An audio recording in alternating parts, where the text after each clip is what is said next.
Philanthropie, le magazine de la Fondation du judaïsme français. Préparé et présenté par Véronique Elfmals et Perrine Simonaou. Comme chaque mois, j'ai le plaisir de mettre à l'honneur l'une de nos 87 fondations abritées par la Fondation du judaïsme français.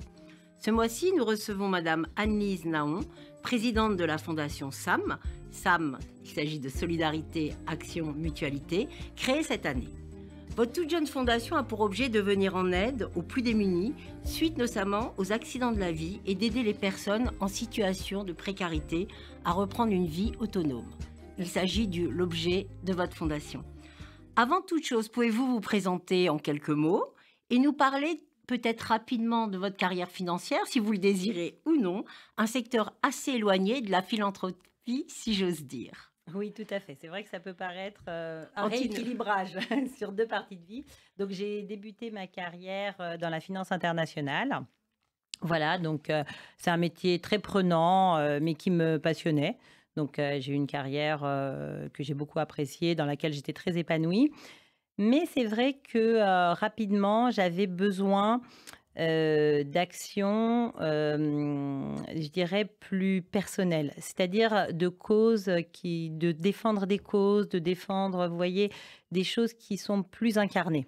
Est-ce que dans vos souvenirs, peut-être dans votre petite enfance, par exemple, on a reçu ici M. Maurice Lévy, qui nous a raconté que lorsqu'il était assez jeune, son grand-père, en fin de journée, distribuait des repas ou ce qu'il n'avait pas mangé, ou même proposait des bonbons sur un grand plateau pour les gens qui pouvaient se servir. Et son fils lui avait dit, Maurice Lévy, mais c'est pas juste parce que il y en a qui vont en prendre beaucoup, pas beaucoup. Et en fait, ça l'avait beaucoup marqué. C'était un souvenir qui l'avait énormément marqué par rapport à la générosité, comment on donne. Et il lui avait dit, ça ne me regarde pas, les gens prennent ce qu'ils veulent. Est-ce que chez vous, dans votre famille, vous avez une image comme ça de philanthropie ou de générosité ou de solidarité? Alors, c'est marrant que vous me parliez justement des figures des grands-parents, parce que donc moi, j'ai deux grands-pères rabbins.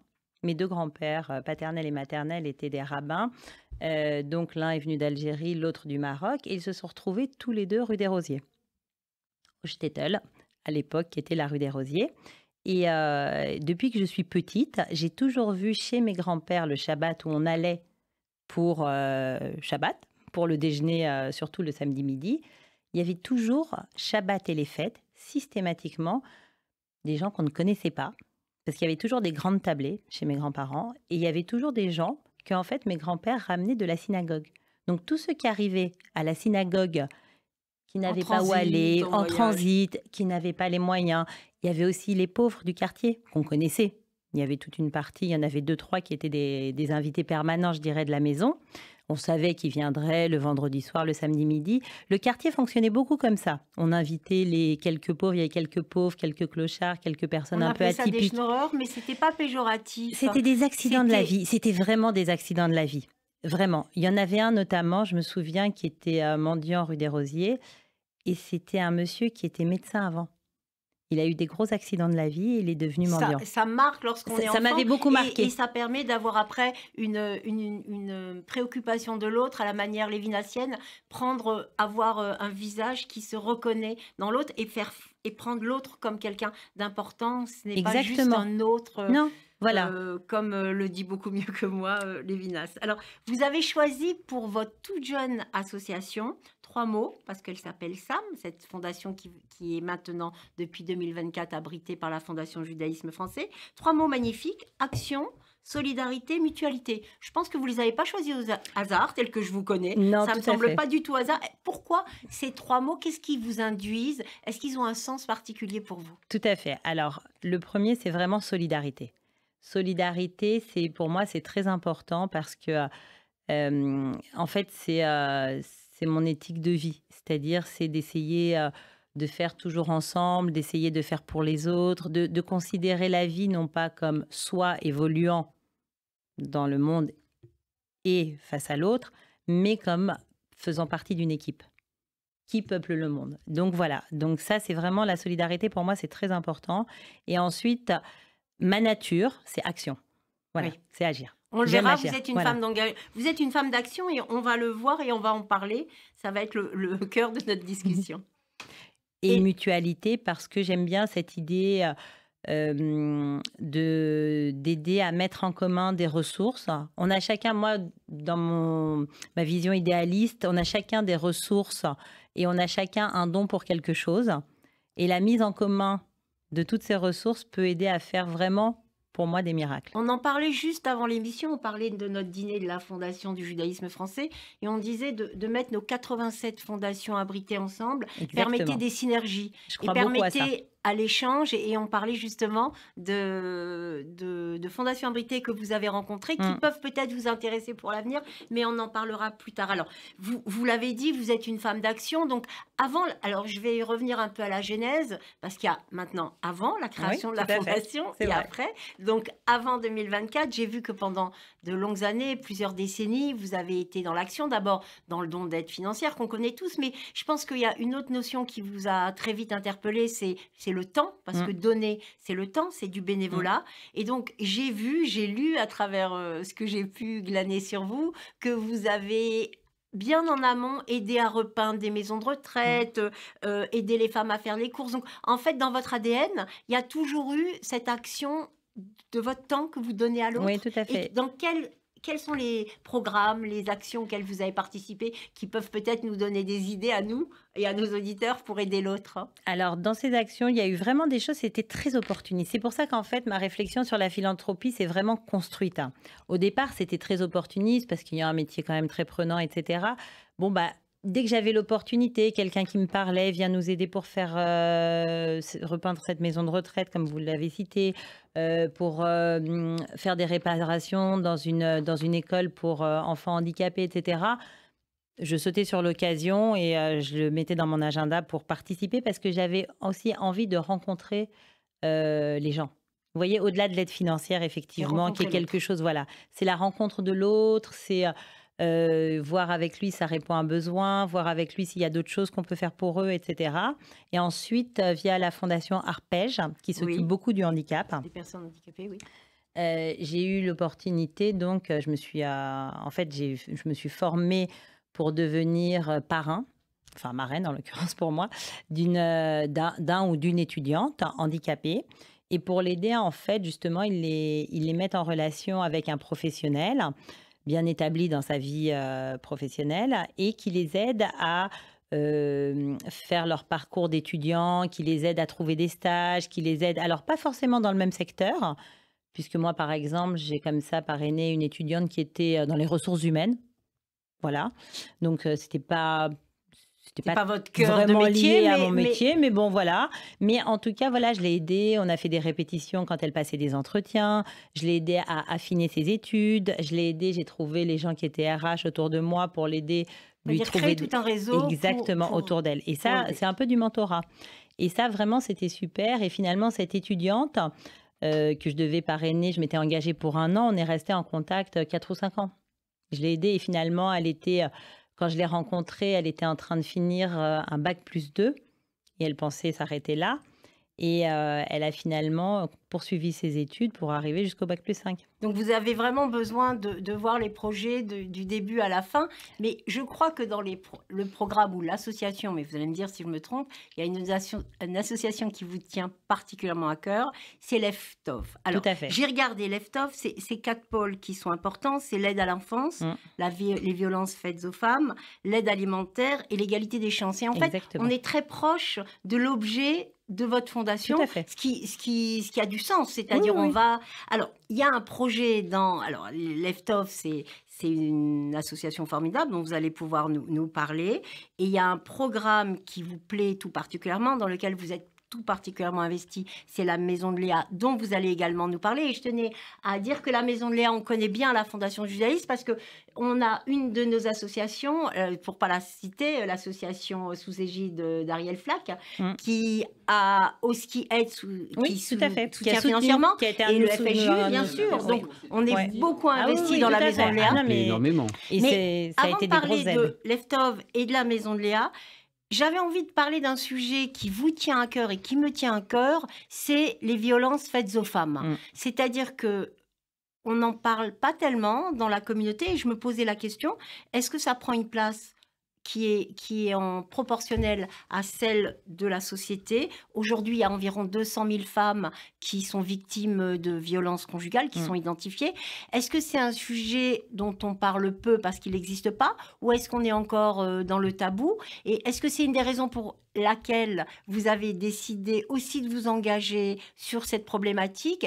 Et au-delà de ça, parler de la place que ça prend aujourd'hui, notamment à travers des actes de violence énormes dont on a eu il n'y a pas longtemps une actualité, le viol, une triste actualité. Donc voilà, avant de vous parler, parce que pour comprendre la genèse de la Maison de Léa, je voulais comprendre quels étaient les leviers qu'on pouvait peut-être avoir pour contrer cette violence conjugale. Ouais, et vous avez beaucoup étudié cela. Oui, alors en fait, lorsqu'on a lancé donc je suis bénévole moi depuis un peu plus de 2 ans chez Leftov.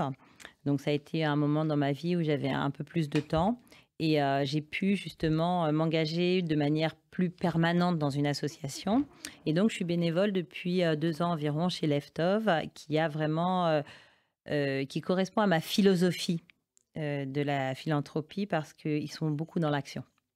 Donc, ils montent des projets dès qu'ils identifient un besoin et qu'ils se rendent compte que ce besoin n'est pas une anecdote, mais vraiment récurrent. Ils essaient de monter un projet pour en faire quelque chose.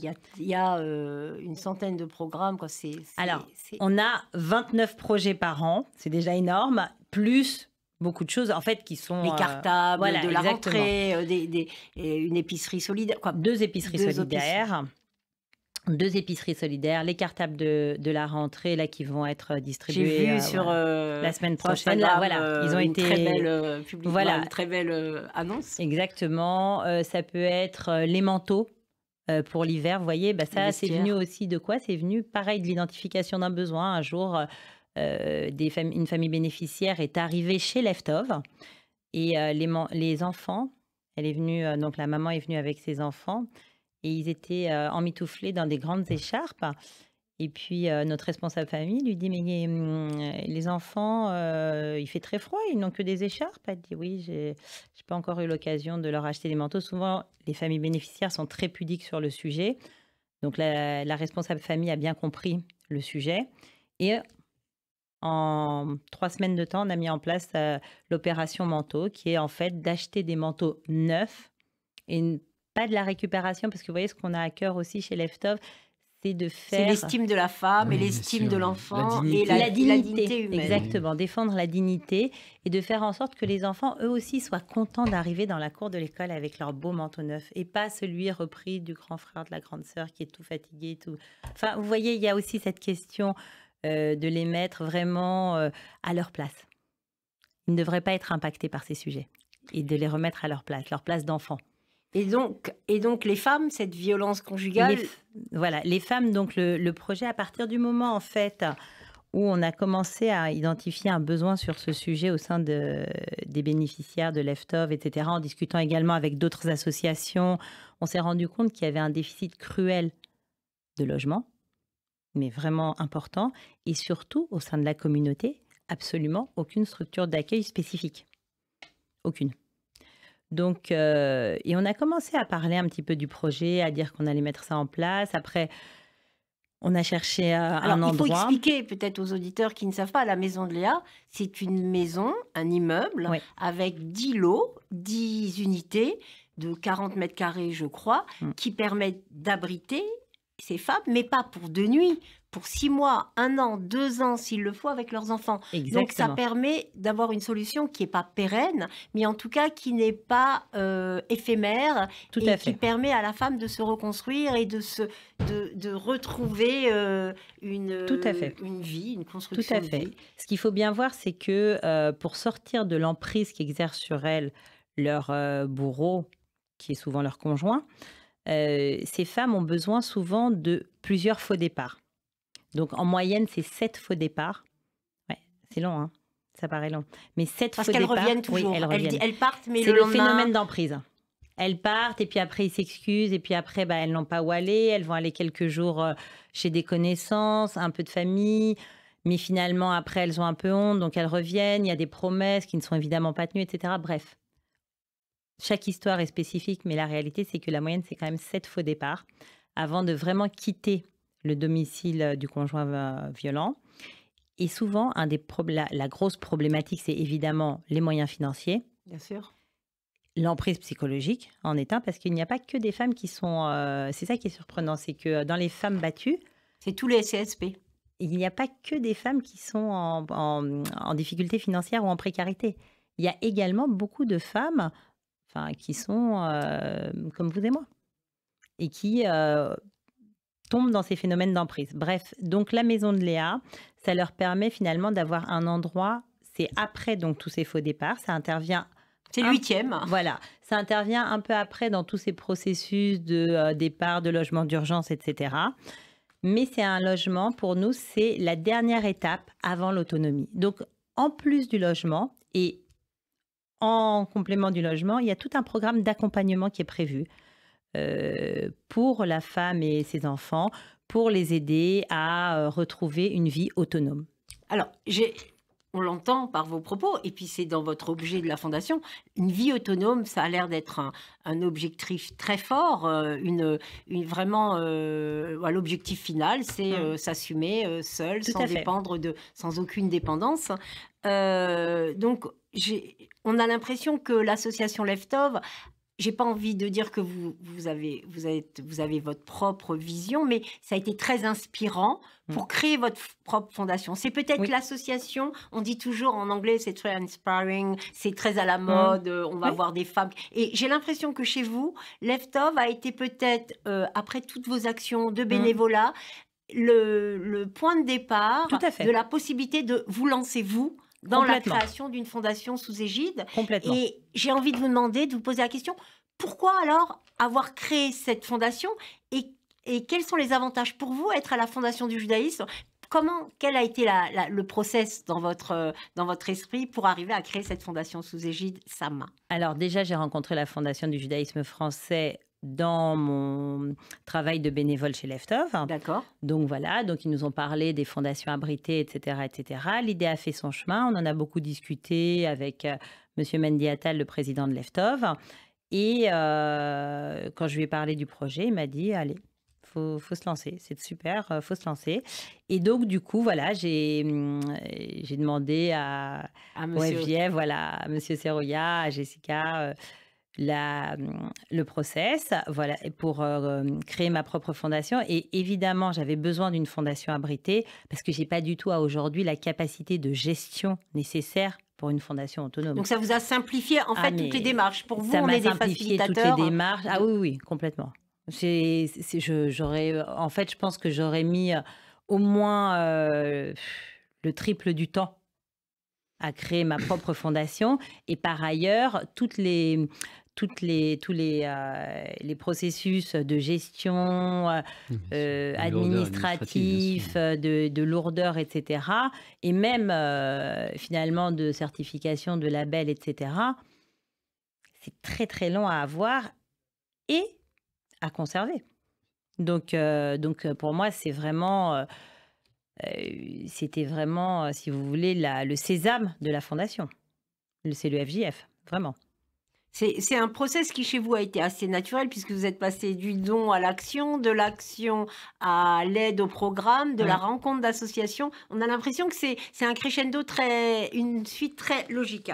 Alors, j'ai envie de vous demander, maintenant que vous avez cette fondation, vous êtes une toute récente, donc c'est un peu difficile parce que je vais vous demander déjà quels sont vos projets, quels sont ce dont vous avez envie maintenant. Et c'est vrai que c'est rare qu'on reçoit des fondateurs qui ont que 2-3 mois d'existence, mais en même temps, ça peut justement faire comprendre à ceux qui sont sur le point, qui ont envie aussi d'aider l'autre, de se dire, voilà, vous nous avez dit, c'est pas très compliqué en termes administratifs. Ça, nous, on en est convaincus. La méthodologie, il faut le faire savoir. Non, mais en plus, c'est vrai qu'au FJF, il y a une méthodologie qui est très bien balisée, qui est très simple. Et quand on suit la méthodologie, il n'y a absolument aucune complexité. Bon, on a la chance d'avoir une équipe administrative. Ah non, mais franchement, une équipe forte. Et puis, on a 87 fondations. Donc, on peut dire que depuis 78, où la fondation a été reconnue d'utilité publique, on a accompagné beaucoup de fondations. Donc, c'est vrai que de plus en plus, et puis maintenant, on a des outils formidables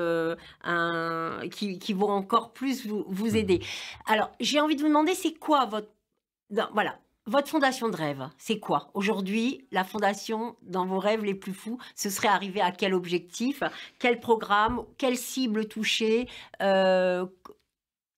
Vous vous levez en vous disant: «Je vais aider comment aujourd'hui, Mmh. maintenant que j'ai un outil qui me permet d'aller aider les autres, Alors, davantage encore?» mon premier projet, c'est bien entendu la Maison de Léa, Qui est un magnifique qui est un projet. magnifique projet pour les femmes en précarité. Mais ce qu'il ne faut pas oublier, c'est que les secondes victimes de violences conjugales sont les enfants. Alors, j'ai lu dans vos papiers Ouais. que ça m'a extrêmement choquée, que dans 60%, ben, dans 60% des enfants vont être victimes eux aussi de violences conjugales lorsque la femme La a mère. Mmh, la mère, hein, mmh. Subit des violences conjugales. Tout à Donc fait. c'est C'est une et j'ai statistique même qui est lu effarante. plus effrayant, enfin, aussi effrayant Mmh, encore, que 6% des jeunes filles qui mmh. ont grandi seront elles aussi des femmes Oui, qui subiront des violences oui, conjugales. tout Donc, à fait. c'est tout le foyer que vous protégez. Exactement, c'est tout le foyer et puis, surtout c'est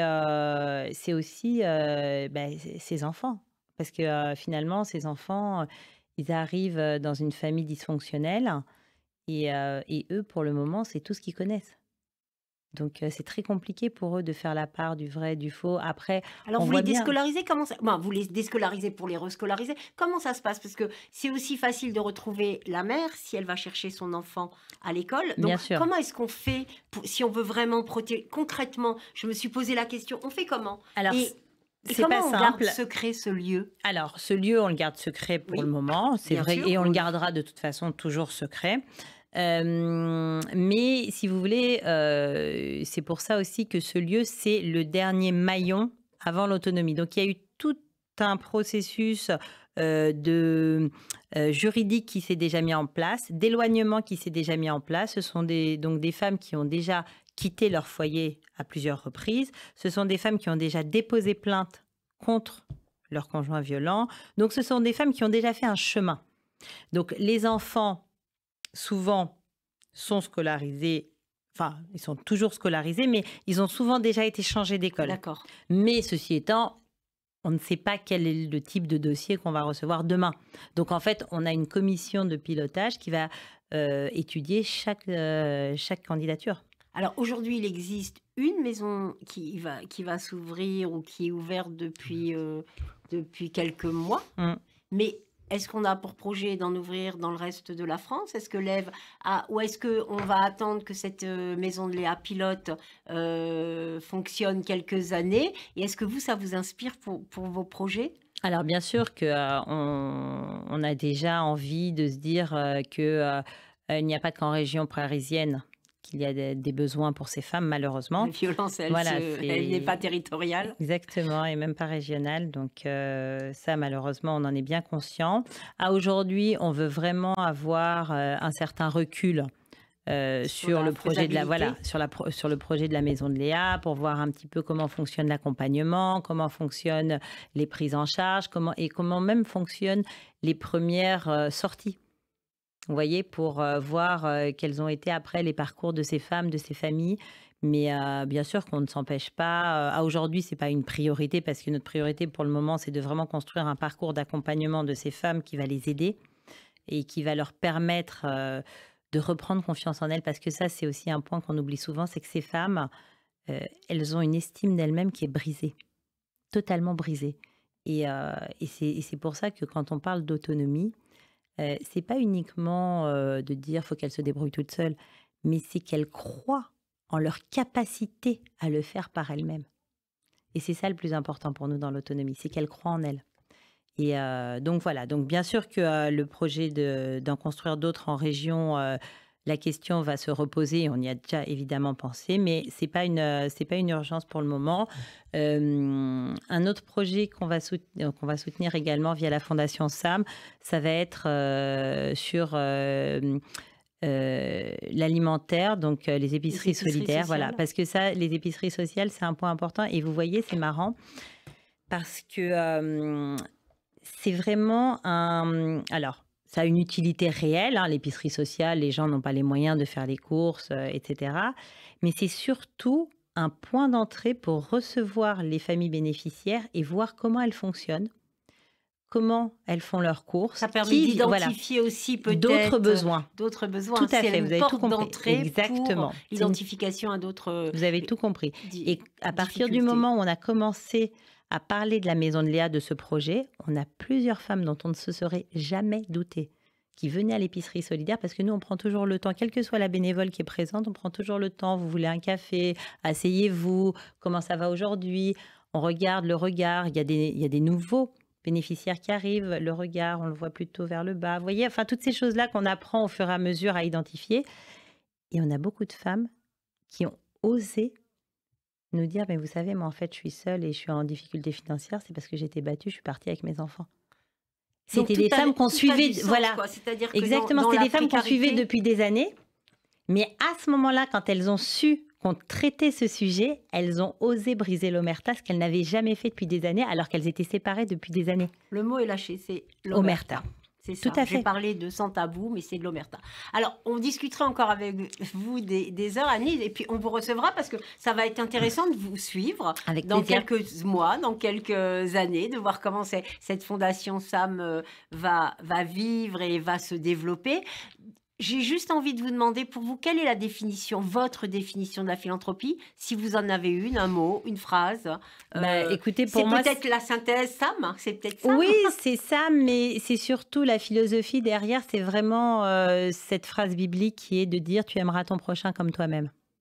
Et faire pour les autres, finalement, ce qu'on aimerait recevoir si on était dans la même situation. C'est difficile de parler après cette jolie phrase. En tout cas, on vous remercie vraiment infiniment. Avec plaisir. Souhaite beaucoup de chance. Merci beaucoup. À la toute jeune fondation abritée vous. par la Fondation du judaïsme SAM. Et tout de suite, je me tourne vers notre directeur administratif et financier pour nous parler de la chronique du mois. Bonjour Rémi. Bonjour Véronique, bonjour à toutes et à tous. Et puis tout d'abord, bien sûr, félicitations aux actions qui sont menées par la toute nouvelle fondation SAM, que nous sommes fiers, vraiment fiers d'abriter, tout simplement parce que ces actions, c'est vraiment l'ADN de la Fondation du judaïsme français. Voilà. Alors, ce mois-ci, eh bien, je vais vous proposer de vous parler du legs. Alors, précisément du processus de legs au profit d'une association ou d'une fondation, comme la Fondation du judaïsme ou comme la Fondation SAM, par exemple. Alors, à l'approche des vacances d'été, c'est peut-être le bon moment pour prendre un peu de recul et repenser ses projets, car il est des sujets comme le legs qu'il faut savoir anticiper et organiser. En affectant à l'avance une partie de son patrimoine à une fondation reconnue d'utilité publique, on simplifie et surtout on clarifie la répartition future de ces biens. Mais quelles en sont les règles ? Alors la première règle à savoir, c'est que toutes les organisations ne sont pas habilitées à recevoir des legs. Il faut pour cela être reconnu d'utilité publique. Alors avant tout projet, je vous invite d'abord à vous assurer que l'organisme auquel vous pensez est bien habilité à recevoir des legs. Côté pratique, il est nécessaire de rédiger un testament, car à la différence d'une donation, un legs ne prend effet qu'au décès du testateur. Deux formes de testament sont alors couramment utilisées. Il y a d'abord le testament authentique, c'est le plus sûr. Il est établi devant un notaire en présence de deux témoins. Et puis, il y a le testament holographe. Il est rédigé à la main de la main du testateur et il est moins sûr car effectué dans un cadre privé. Il peut donc davantage prêté à contestation. Un point très important, un testament peut être modifié ou annulé par le testateur à tout moment de son existence. Enfin, concernant la forme du legs, il peut être universel, c'est-à-dire que le testateur transmet l'intégralité des biens à une personne ou à un organisme, ou bien à titre particulier. Plus répandu, il permet de léguer un bien précis uniquement, comme par exemple un bien immobilier ou une somme d'argent. Grâce aux legs reçus, la Fondation du judaïsme français, encore une fois, la Fondation SAM par exemple, qui sont reconnus d'utilité publique, eh bien, aident les plus démunis, favorisent l'éducation et contribuent à faire connaître le patrimoine culturel et les valeurs du judaïsme en totale exonération de droits de succession. Alors, en ces temps troubles, la Fondation du judaïsme français mène également des actions humanitaires en Israël. Alors, si vous souhaitez obtenir plus d'informations, n'hésitez pas à me contacter. Je me ferai un plaisir de vous rencontrer et de vous répondre à toutes vos questions, bien sûr, en toute confidentialité. Alors, merci à vous et bonnes vacances. Merci Rémi, c'est vrai qu'on ne se retrouve qu'en septembre, c'est vrai. Et maintenant, nous avons le plaisir de recevoir Perrine Simon-Naoum pour la seconde partie de l'émission. Philippe Butgen, bonjour. Bonjour Perrine Simon-Naoum. Vous êtes professeur de philosophie des religions à l'université Paris 1 Panthéon-Sorbonne. Vous enseignez également dans de prestigieuses universités en Allemagne ou aux États-Unis. Vos précédents ouvrages portaient sur la philosophie et l'herméneutique, l'interprétation et la lecture des textes sacrés. Et vous êtes à ce titre l'un de nos principaux spécialistes de la pensée protestante et notamment des rapports entre protestantisme et philosophie. Mais je dirais également, au-delà de la philosophie, de ce que signifie l'engagement religieux, du rapport entre le dogme et la foi. Et vous nous présentez aujourd'hui une enquête très large sur la question de la croyance, intitulée « Que m'est-il permis d'affirmer ? Philosophie des confessions », qui paraît ces jours-ci aux éditions du Cerf. Alors je dirais, peut-être au-delà de l'érudition et en partant de la sphère religieuse, mais bien sûr en élargissant notre propos, j'avais envie de discuter avec vous pour cette dernière émission de l'année de ce fait séculaire et en même temps très contemporain du pouvoir de la parole. Du pouvoir de la parole qui croise, je crois, l'ensemble des problèmes auxquels nous sommes confrontés aujourd'hui. Alors ma première question, qui partirait directement du livre, serait de savoir, à votre avis, Philippe Butgen, qu'est-ce que c'est qu'une parole qui sauve et comment est-ce que vous la définiriez ? Merci beaucoup de votre invitation et d'entrer ainsi au plus profond des choses. Il s'agit bien de ça dans les religions, pas tant d'un sentiment intérieur de croyance qu'on aurait du mal à définir de toute façon, mais bien de la confession d'une conviction qui est un rapport face à une parole, effectivement.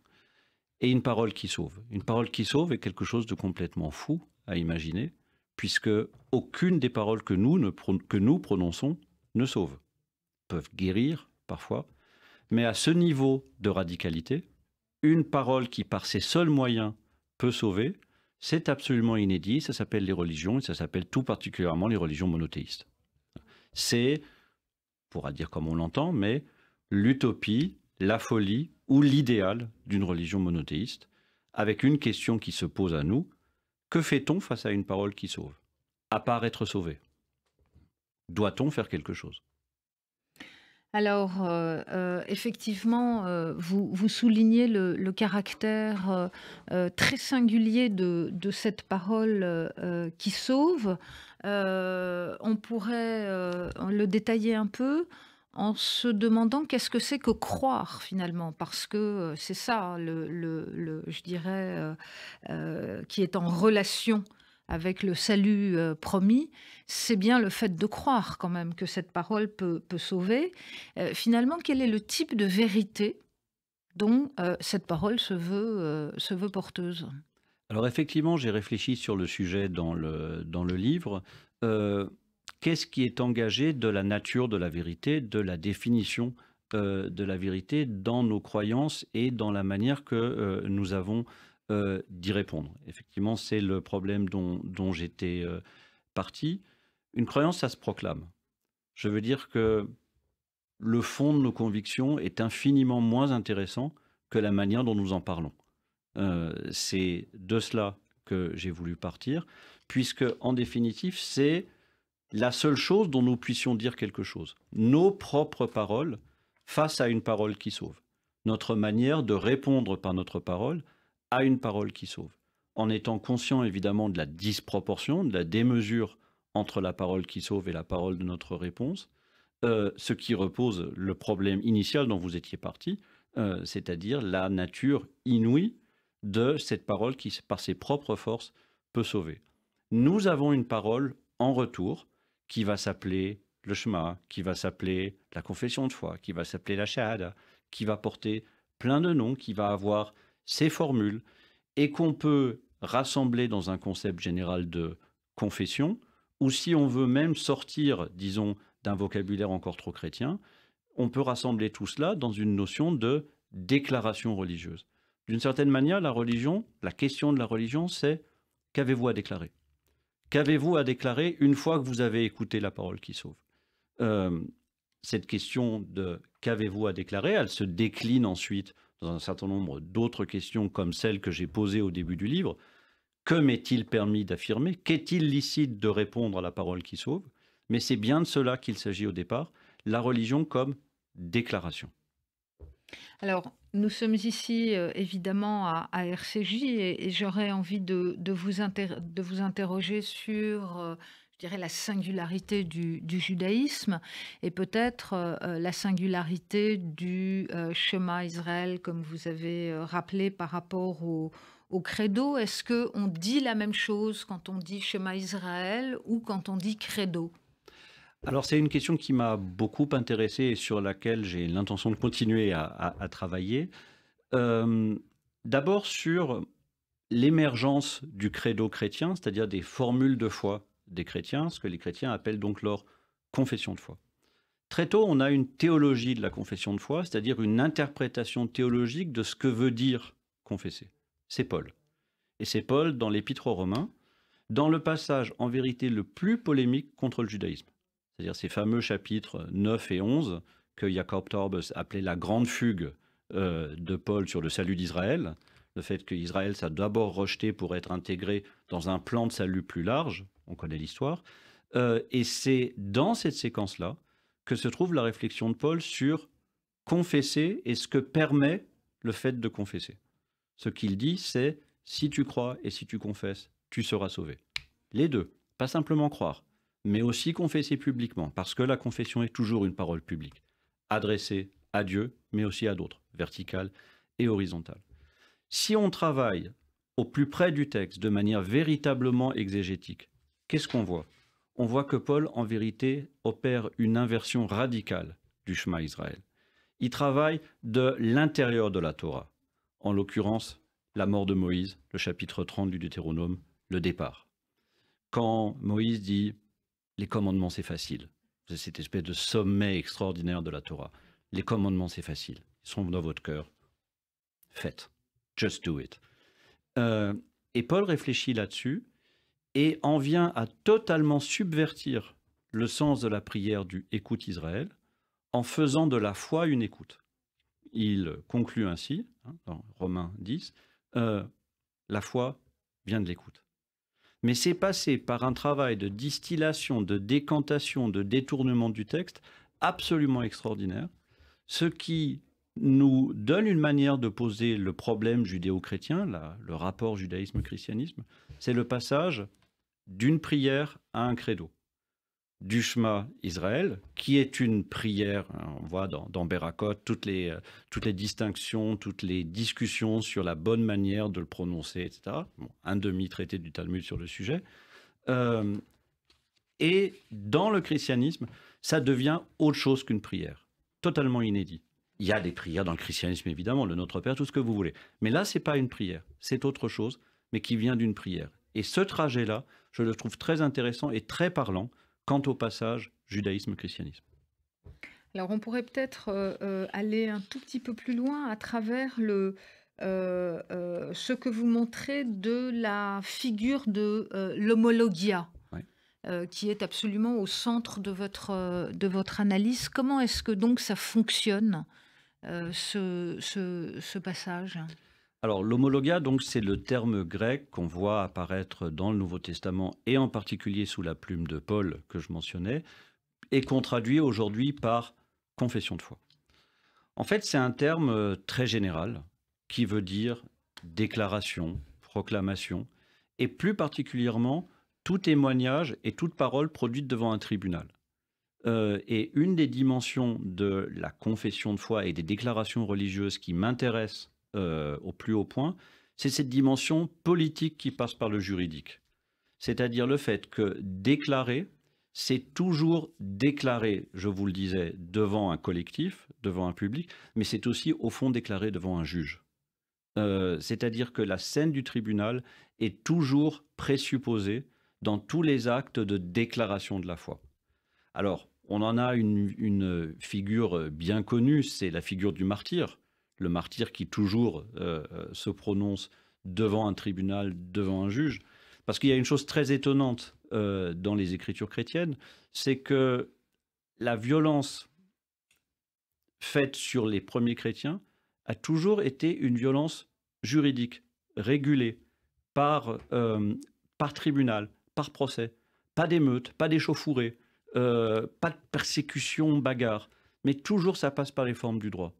Et c'est ce rapport entre la forme du droit et la déclaration religieuse, l'homologia donc, qui m'a surtout intéressé. Et là, évidemment, on va rentrer dans une discussion qui nous est à tous commune, puisqu'on parle d'un rapport à la loi, fondamentalement. Oui, absolument. Alors, comment se fait, donc, qu'est-ce que ça implique, ce passage, comme vous le disiez, d'une prière à une proclamation? Et finalement, est-ce qu'il peut rester quelque chose de la prière une fois qu'on a proclamé? Et qu'on a proclamé peut-être l'attachement à la parole, une autre parole, une autre forme de parole, qui est celle de la passion du Christ, finalement, et de l'incarnation. Alors la fausse piste, ce serait de dire la prière est individuelle là où le credo ou la confession est collective. Puisqu'en vérité la prière peut être prononcée à plusieurs, comme on sait, et on peut prononcer une formule de foi tout seul. Donc c'est sans doute pas la bonne piste. En revanche, la bonne piste, c'est la possible politisation de cette nouvelle forme de parole religieuse, qu'on appelle donc la déclaration ou la confession ou le credo, là où vous ne pouvez pas politiser une prière, ou beaucoup plus difficilement. Vous n'allez pas pouvoir politiser le Shema Israël. En revanche, vous allez pouvoir passer de quelque chose comme un credo, c'est-à-dire quelque chose comme une constitution religieuse, une déclaration, à d'autres formes qu'on peut tout à fait dire sécularisées, de déclaration politique.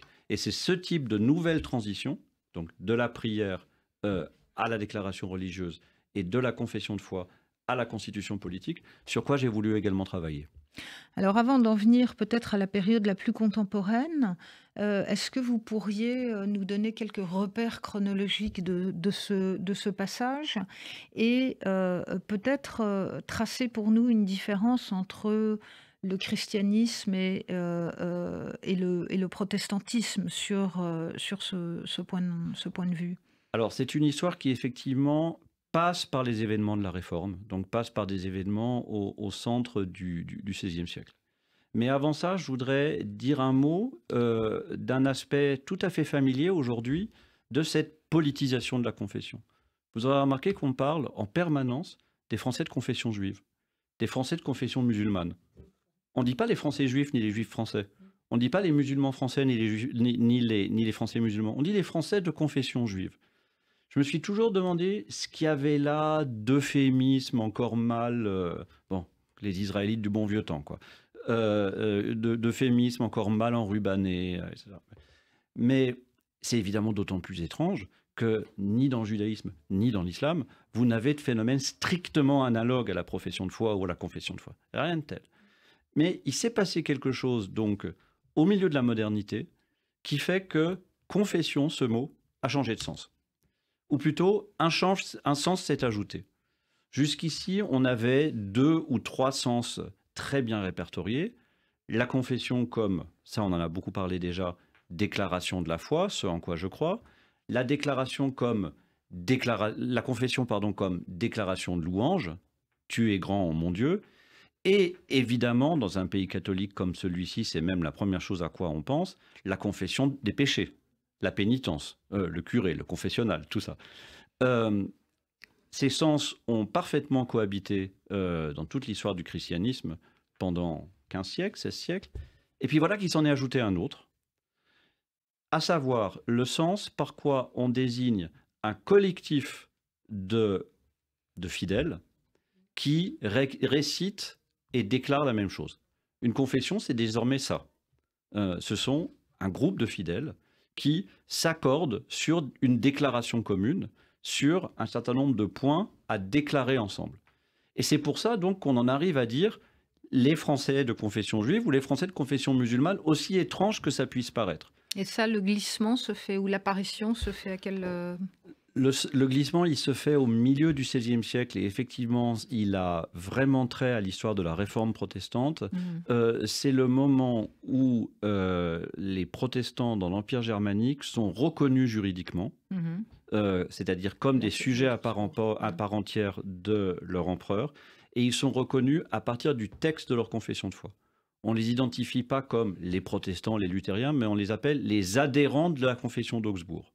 C'est ça. Donc on a un texte de credo qui acquiert à ce moment-là un statut d'instrument juridique qui vous permet d'être identifié. Et donc on a un extraordinaire mélange de déclarations religieuses et d'appartenance juridique qui crée à proprement parler cette idée nouvelle de confession, ce que j'appelle la socialisation de la confession, qui désigne plus simplement un acte individuel ou un acte liturgique, en tout cas régulé simplement par un texte religieux, mais qui désigne une réalité sociale. Ceux-là, ils sont de telle ou telle confession. Alors on en vient à l'interrogation contemporaine et c'est pour ça, Philippe Butgen, je rappelle le titre de votre livre, Que m'est-il permis d'affirmer, qui est non seulement, je dirais, un très grand livre sur le plan de l'étude des religions, de l'étude des monothéismes, mais aussi, me semble-t-il, un outil absolument essentiel pour penser le problème que nous vivons aujourd'hui, qui est le pouvoir de la parole. Et le pouvoir d'une parole, effectivement, aujourd'hui précisément convoqué sur un plan religieux, ou je dirais sur le plan du salut. Alors, je pense évidemment au fondamentalisme islamique, mais pas seulement. Et donc, je pense que votre livre, en réalité, permet d'avoir une approche qui est une approche, je dirais, beaucoup plus intelligente, au sens de permettre de comprendre ce qui se joue aujourd'hui, et peut-être qui ouvre des pistes sur la manière d'y répondre. Comment est-ce que, à partir donc de ces analyses, on peut situer le pouvoir de cette parole? À savoir l'idée quand même, non seulement du salut, mais d'une séparation entre pur et impur, je veux dire d'une anathémisation de l'autre et d'un rejet de l'autre, qu'on voit se définir à partir effectivement de la proclamation d'une foi religieuse. Alors, mettre le pouvoir de la parole au centre de la perspective, comme vous le faites, ça change tout. Et c'est de fait ce que j'ai voulu faire, puisque en plus de la philosophie des religions que je pratique, je viens aussi d'un courant de philosophie du langage qui s'intéresse précisément à ce qu'on appelle, en termes techniques, la force des énoncés. Mais force, ça veut déjà tout dire, puisque dans force, vous avez déjà de la politique, d'une certaine manière. Donc la force de ces énoncés déclaratifs, la force de ces énoncés de confession, c'est bien de ça qu'il s'agit. C'est vrai qu'à la fin du livre, j'ai voulu entamer une discussion avec le modèle français de laïcité autour de cette question de la confession. Et il est certain que le pouvoir de la parole a ces extensions monstrueuses, celles que vous avez dénommées, parole fondamentaliste. Mais je crois que ce n'est pas en les confrontant directement, ces extensions monstrueuses, qu'on va s'en sortir. Il me semble que, et c'était l'élément de ma discussion, il faut réinventer un modèle de laïcité, si on veut conserver la laïcité, un modèle de laïcité qui soit un art de l'écoute. C'est-à-dire un art d'écouter ce que les religions ont à dire. Pourquoi ?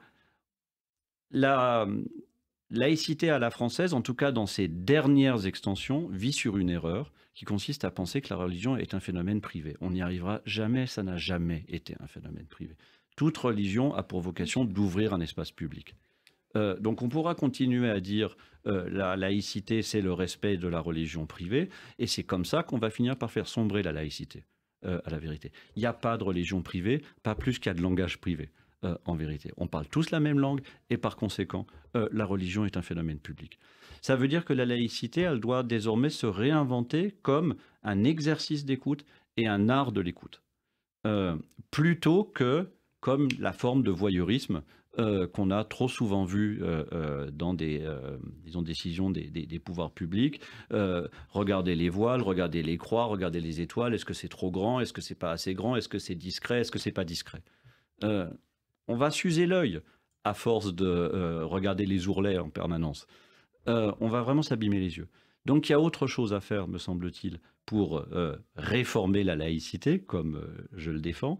Autre chose à faire qui est d'écouter les religions parler, parce qu'elles ont des choses à dire sur ce qui est, elles ont des choses à dire sur Dieu, mais aussi sur l'homme et sur le monde.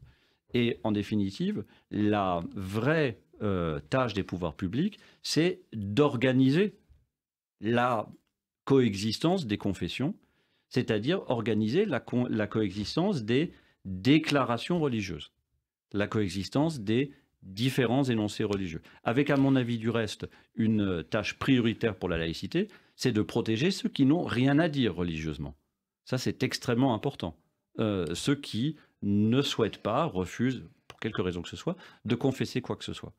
Mais en revanche, écouter les religions plutôt que de regarder les signes religieux, selon l'expression consacrée, me paraît une priorité.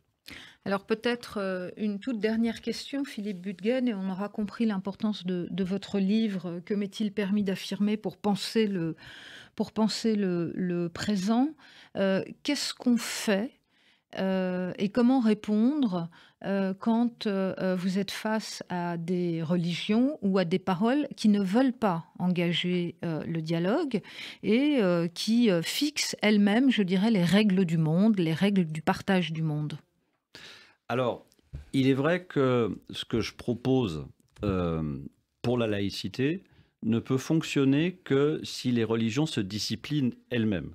Et la rediscipline des religions, c'est précisément la discipline de ce qu'il est licite et non licite de dire. Que m'est-il permis d'affirmer? Donc il y a en même temps un appel, si vous voulez, à tout simplement discipliner la parole au sein des religions, parce que, encore une fois, la religion n'est pas une effusion sentimentale, c'est pas dire tout ce qui me passe par la tête de mon rapport si intime à Dieu. C'est appartenir à une communauté et parler avec sa communauté de manière à faire confession. Et donc, c'est un enjeu lancé également aux religions, de savoir tracer les priorités de leurs paroles. Ça ne veut pas forcément dire qu'une religion doit dire la même chose qu'une autre religion, parce que ça s'appellerait une religion civile, et c'est pas, aucune religion ne veut ça. Ça veut simplement dire, par exemple, savoir se concentrer sur le noyau d'énoncé auquel on tient le plus. Et comment faire quand la religion ne donne pas les moyens de prendre de la distance par rapport, par exemple, aux paroles du prophète? Vous avez 2 minutes pour y répondre. Prendre de la distance, c'est d'abord considérer que, à quelques religions qu'on ait affaire, et notamment celles que vous mentionnez, on a affaire à des énoncés fondamentaux auxquels il faut toujours revenir. L'énoncé fondamental du prophète, c'est précisément de dire qu'il n'y a pas d'autre Dieu que Dieu. Le reste est davantage ouvert à la discussion. Mais c'est savoir rapporter tout ce qu'on veut en religion à ce noyau de déclaration responsable qui est posé d'emblée par les grandes religions monothéistes, ce qu'il nous est permis d'affirmer. Je veux dire, il n'est absolument pas à nier qu'il y a plus que des excès, des crimes, et qu'il existe un pouvoir civil qui est là pour les réprimer. On n'a aucun problème avec ça. Mais je pense qu'il est du ressort des religions et qu'il est du ressort d'un État responsable qui traite les religions comme des adultes de leur faire comprendre qu'il s'agit de recentrer leurs propos sur le fond de leur confession. Bien, je vous remercie beaucoup Philippe Büttgen. Merci, donc nous avons parlé de ce livre « Que m'est-il permis d'affirmer ?» Donc vous aurez compris qu'il nous permet à la fois de faire une grande traversée de l'histoire et de la philosophie des religions à travers cette problématique du langage. Et je dirais ce qui me paraît absolument essentiel, et ce pourquoi vous reviendrez, j'en suis sûre, au micro de RCJ, d'essayer d'aborder autrement, je dirais, les problèmes contemporains qui sont ceux de la religion, mais aussi ceux du débat politique et ceux du débat citoyen. Merci beaucoup, Philippe Butgen. Merci de votre invitation. C'était Philanthropie, l'émission de la Fondation du judaïsme français. Retrouvez-nous tous les 4e jeudis du mois à 13h sur RCJ.